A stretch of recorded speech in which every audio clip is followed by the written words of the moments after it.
Hello everyone, मैं assistant professor Radha Tiwari GS college of commerce Wardha के e learning platform पे आप सभी का स्वागत करती हूँ। सो स्टूडेंट्स, आज हम ड्यूटीज ऑफ प्रमोटर्स यहाँ पे इस वीडियो में डिस्कस करने वाले हैं। तो सबसे पहले हम जब ड्यूटीज ऑफ प्रमोटर्स देख रहे हैं, मतलब प्रवर्तक के कर्तव्यों का यहाँ पे अध्ययन कर रहे हैं, तो उसमें यहाँ अलग अलग पॉइंट्स पे, अलग अलग व्यूज पे क्या प्रमोटर्स क्या ड्यूटीज निभाता है, क्या कर्तव्य निभाता है, इसका आज आपको यहाँ पे एक क्या बोलेंगे हम पॉइंट देखने मिलेगा। तो इसीलिए सबसे पहला पॉइंट यहाँ पे ड्यूटीज ऑफ प्रमोटर्स के अंडर दिया हुआ है to disclose all material fact. मतलब प्रमोटर को हर एक जो फैक्ट है, कंपनी के जो अफेयर्स है, कंपनी अफेयर्स के संदर्भ में सभी फैक्ट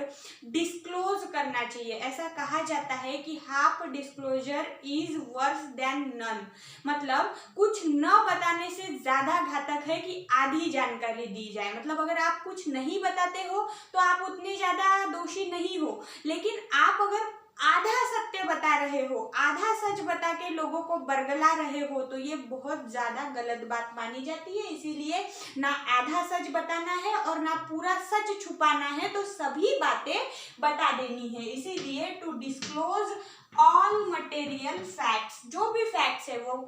कंपनी के अफेयर्स के संबंधी हो, या जिसको हम बोलेंगे कि मतलब कंपनी का फिनेंशियल पोजीशन हो, कंपनी के अगर कोई डिस्प्यूट्स है, तो ये सब बातें जो है, मतलब कंपनी के डिस्प्यूट कोई खुद से उजागर तो नहीं करेगा, लेकिन ये सब जब ये मटेरियल फैक्ट हम किसके सामने डिस्क्लोज करने की बात कर रहे हैं, तो यहाँ अलग अलग डिस्क्लोजर आता है कि हमारे मेंबर्स के सामने हमें क्या डिस्क्लोज करना है, मेंबर्स एज वेल एज जो शेयर होल्डर्स है उनके सामने हमें क्या डिस्क्लोज करना है, पब्लिक को क्या डिस्क्लोज करना होता है। कुछ इंटरनल हमारे एडमिनिस्ट्रेशन भी होते हैं जो हम पब्लिक को डिस्क्लोज नहीं करते। तो ये सब बातें, अब यहाँ डिस्क्लोजर का अर्थ क्या है कि जहां जिस व्यक्ति के इंटरेस्ट से संबंधित या उसके हित से जुड़ी हुई बात है वो डिस्क्लोज करनी है। ये मैंने क्लियर कर दिया। फिर उसके बाद सेकेंड पॉइंट यहाँ पे है not to make secret the profit.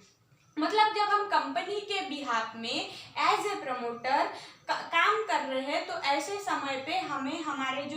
मतलब जो कार्य है, जो काम किए जा रहे हैं, जो डील्स की जा रही है, उन डील्स में हमें खुद का प्रॉफिट नहीं खोजना है या खुद का प्रॉफिट नहीं बनाना है। मतलब ऐसा नहीं कि हम कुछ परसेंट खुद के लिए निकाल ले रहे हैं, खुद का कुछ फायदा कर ले रहे हैं, ऐसी कोई भी चीज यहाँ पे प्रमोटर को नहीं करनी होती है। ये उनका मतलब विलिंगनेस से वहां पे ऑनेस्टी होनी चाहिए। वहां कोई आपको मतलब जज नहीं करेगा, उस समय आपको कोई ऐसा मतलब वहां रुकावटें नहीं होगी, लेकिन फिर भी ये आपकी मतलब विलिंगनेस से एक आपकी ड्यूटी है, एक आपकी प्राइमरी वहां पे ड्यूटी बताई गई है, आपकी प्रायोरिटी बताई गई है कि आप खुद का प्रॉफिट, सीक्रेट प्रॉफिट अर्न ना करें। उसके बाद थर्ड यहाँ पॉइंट है to disclose the interest in the transactions.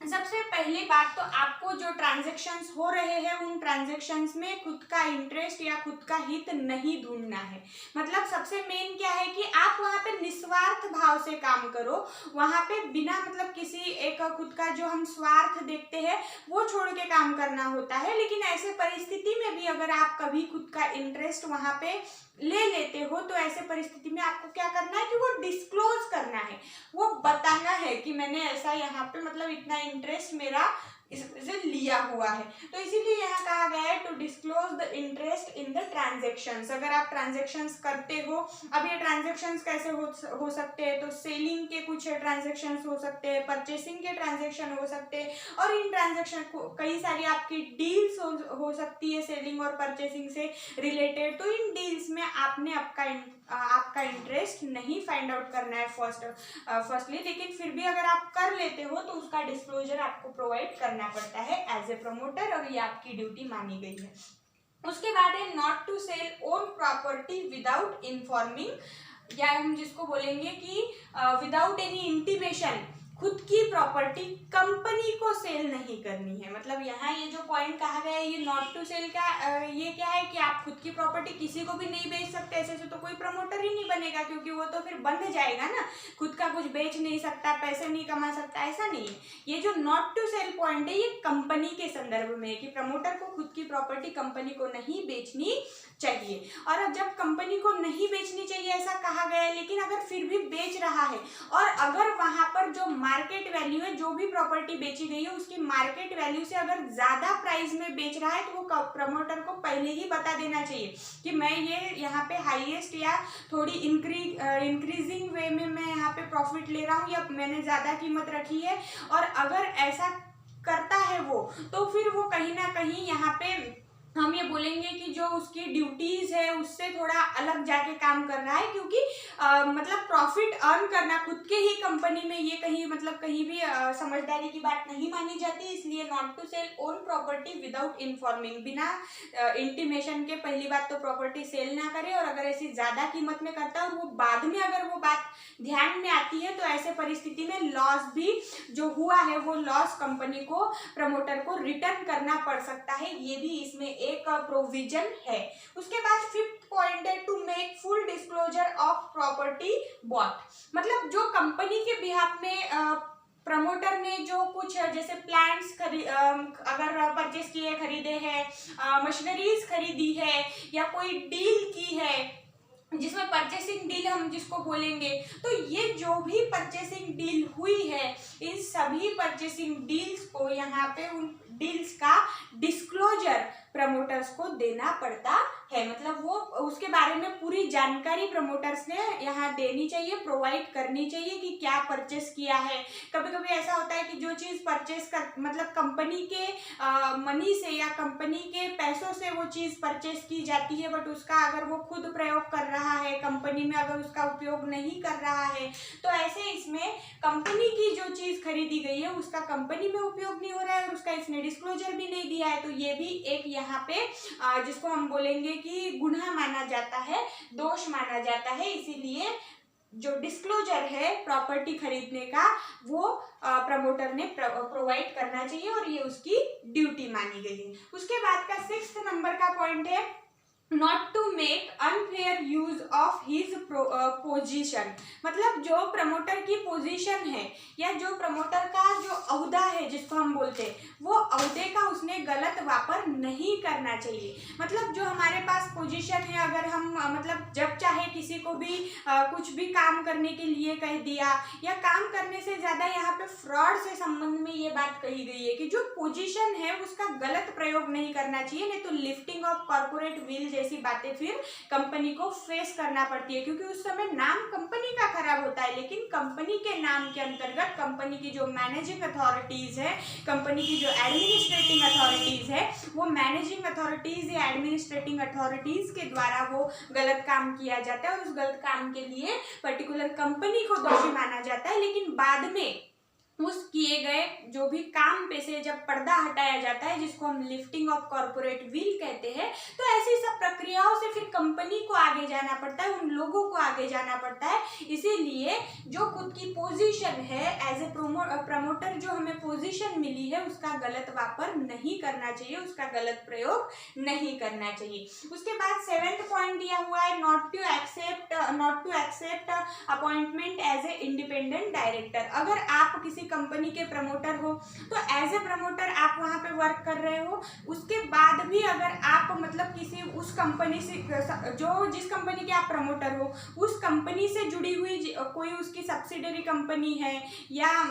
मतलब उसकी एसोसिएट कंपनी है, तो ऐसे परिस्थिति में आप उन कंपनियों के लिए भी इंडिपेंडेंट डायरेक्टर का पद अगर आपको पोस्ट अगर आपको मतलब उसके लिए अगर आपको कहा जाता है तो आपने वो लेनी नहीं चाहिए। ये ड्यूटीज ऑफ प्रमोटर्स में कहा गया है। उसके बाद 8वें नंबर का पॉइंट है to provide opportunity to exit from securities if objects are change. अब कई बार अगर जैसे कंपनियां पब्लिक मतलब जिसको हम बोलेंगे प्रोस्पेक्टस ये करके प्रोस्पेक्टस के द्वारा पब्लिक को इनवाइट करके मनी रेज करती है, फंड रेज करती है। ऐसे परिस्थिति में जब फंड रेज किया जाता है और उसके बाद भी अगर हमें जो अनयूटिलाइज्ड मनी है उसके आधार पे हमें अगर मतलब जैसे फंड रेज करना है, कैपिटल निर्माण करना है, या हम जिसको बोले कि अब हमें हमारे कुछ ऑब्जेक्ट्स में चेंज करना है, उस समय की नीड अलग थी बट आज की नीड के द्वारा हमारे ऑब्जेक्ट्स में कुछ अगर चेंजेस करने हैं, तो इसके बाद अगर कोई जो डिसेंटिंग शेयर होल्डर है वो अगर यहाँ से एग्जिट करना चाहता है तो हमें उसे एग्जिट करने की क्या देना चाहिए, वहां पे अपॉर्चुनिटी प्रोवाइड करनी चाहिए एज ए प्रोमोटर। ये उसका ड्यूटीज के अंतर्गत है। उसके बाद 9th पॉइंट है to attend before the tribunal. अब ये पॉइंट सबसे अंतिम छोर का पॉइंट माना गया है। क्यों? क्योंकि जब मतलब कंपनी लिक्विडेशन के स्टेज पर है, कंपनी निस्तारण की प्रक्रिया से जा रही है, कंपनी बंद होने वाली है, ऐसे परिस्थिति में कंपनी की निस्तारण की प्रक्रिया को करने के लिए या लिक्विडेशन की प्रोसेस को करने के लिए एक ऑफिशियल लिक्विडेटर जब हायर किया जाता है, और जब वो लिक्विडेटर पूरे कंपनी की जो असेट्स और लायबिलिटीज है उसका इन्वेस्टिगेशन करता है, उसके बाद अगर उसे कोई वहां पे फ्रॉड नजर आता है और वो अगर एनसीएलटी के आगे, नेशनल कंपनी लॉ ट्रिब्यूनल के आगे या ट्रिब्यूनल के आगे, एफिलिएटेड ट्रिब्यूनल के आगे अगर उस फैक्ट को रखता है, तो उस फैक्ट को रखने के बाद ट्रिब्यूनल सबसे पहला कॉल प्रमोटर्स को करती है। अगर वो जो हुआ फ्रॉड मतलब जो इनिशियल डेज है, जो शुरुआती दौर है, उस समय में से लेकर आज तक अगर हो रहा होगा, तो ऐसे इसमें प्रमोटर को ही सबसे मेन जरिया, सबसे मेन स्रोत माना जाता है। इसीलिए वहां पे प्रमोटर को जो ट्रिब्यूनल है उसके सामने जाके वहां खड़ा होना होता है, अपनी जो पॉइंट है, अपना जो पक्ष है वो रखना पड़ता है। तो ये भी एक ड्यूटी है प्रमोटर की। वो अंतिम समय में या जिसको हम बोलेंगे लिक्विडेशन के टाइम में भाग नहीं सकता अपने ड्यूटीज से, उसको वहां पे हर एक चीज का, हर एक बात का डिस्क्लोजर प्रोवाइड करना होता है। तो स्टूडेंट्स, आज हमने यहाँ पे ड्यूटीज ऑफ प्रमोटर्स का मतलब एनालिटिकल स्टडी किया हुआ है। Thank you.